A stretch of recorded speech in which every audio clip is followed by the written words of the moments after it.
What is the next one? Next one is interception. Interception is not that much covered in our syllabus, but we will know what is called interception, right? So interception is a very important process in our Earth surface. Why? Because uh, these are the water which is not at all reached to the water. So what happened? We told that there are different places this rainfall falls. One is ocean,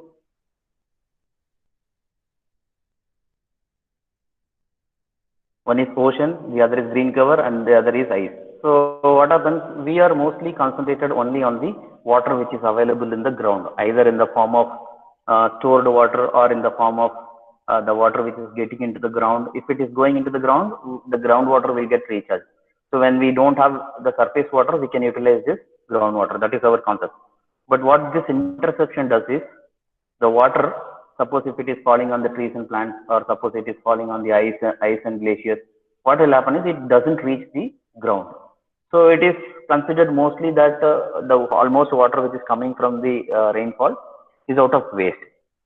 Why? Because the humans cannot be using that water. So that interception is a very difficult process to measure also how much water is intercepted.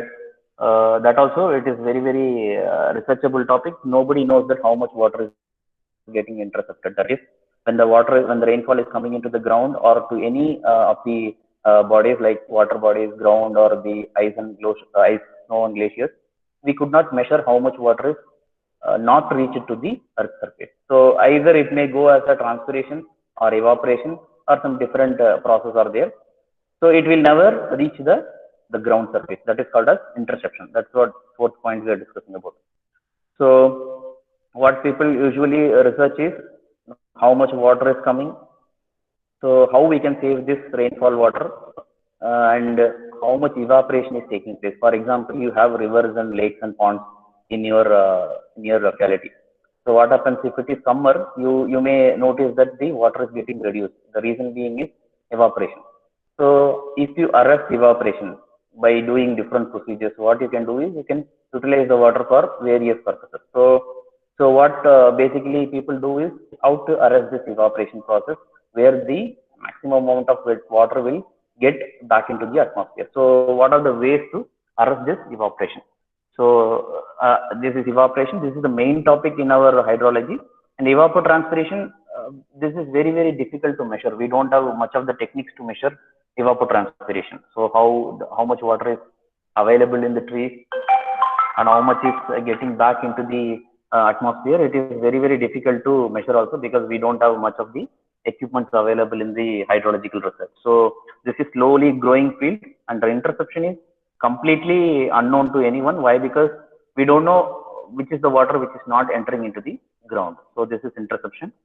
And the next one is depression storage. So depression storage, in depression storage, this is called as a temporary storage. For example, in your locality, you have dug up a different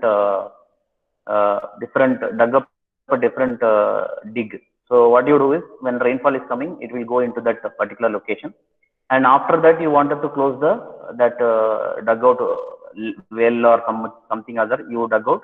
But what happens during rainfall? It will fall, and when you wanted to close that, the water will leave from that particular place. So that is called as depression storage. This is very temporary, and we are not detailedly seeing in your syllabus depression storage. So it is a temporary form of storing water. So when you wanted to store, you will open it, and then when you wanted to close, you can close it out. The water will flow out. So that is called depression storage. Next one is infiltration. So this is an important process. So this is where the water will get into the ground. So you can see this infiltration. So now infiltration will not happen here. Even if it happens here, it will happen in this the coastal region of the ocean. So what happens here? Infiltration. Suppose the water is getting in here. Is the picture clear, ma? What I am showing is clear? Yes, sir, clear, sir. Right. So what happens? The precipitation is falling into the coastal area. Suppose in this region, the water is flowing in this region.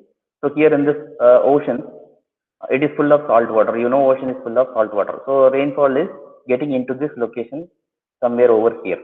So what happens? This water will get infiltrated into the ground. At the same time, in the coastal areas, what will happen is the ocean water also will get intruded into this location where near to the coastal area.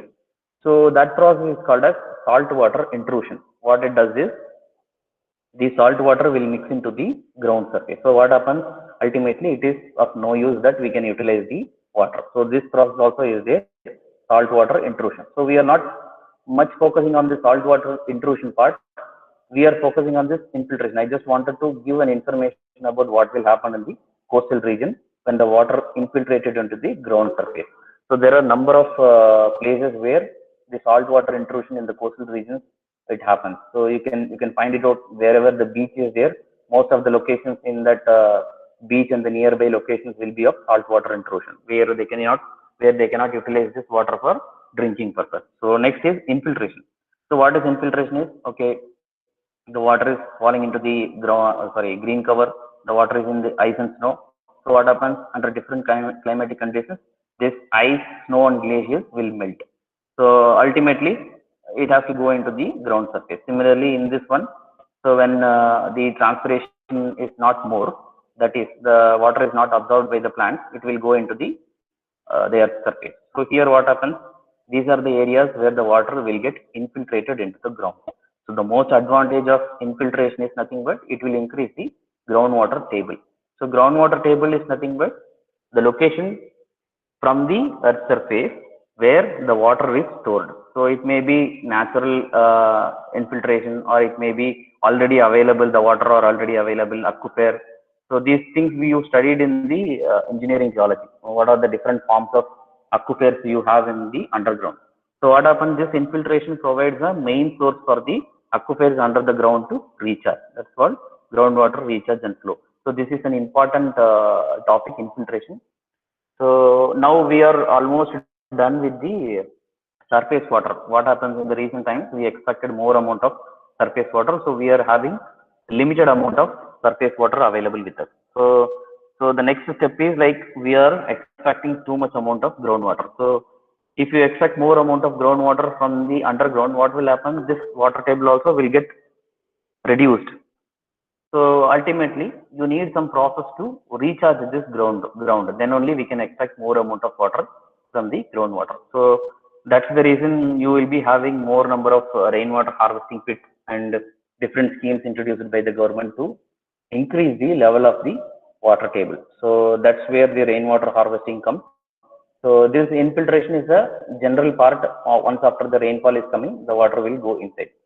So what happens when this rainfall is not captured properly, which means suppose if you don't have rainwater harvesting pits or natural pits to get the water infiltrated into the ground, ultimately the water will flow through the ground and it will reach the ocean, because you know that the rainwater is more of the purest form of water. So when you leave those purest form of water into the sea, when it mixes with the sea, ultimately it will become salt. So there are number of people who are trying to utilize or capture the rainwater without getting wasted into the atmosphere. Without getting into the ocean.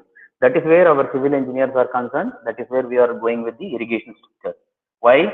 More of the rainfall is coming, we wanted to store it and capture it, and so that you can use it for various other purposes. That is the applications like irrigation structures, dams, reservoirs. We can utilize it for drinking water purpose, agriculture. So how to capture this rainfall which is coming into the earth surface, leaving out all the abstractions. Abstractions we can tell it as evaporation, evapotranspiration, transpiration, and those are called the abstractions. Why? Because it is not allowing the water to come into the earth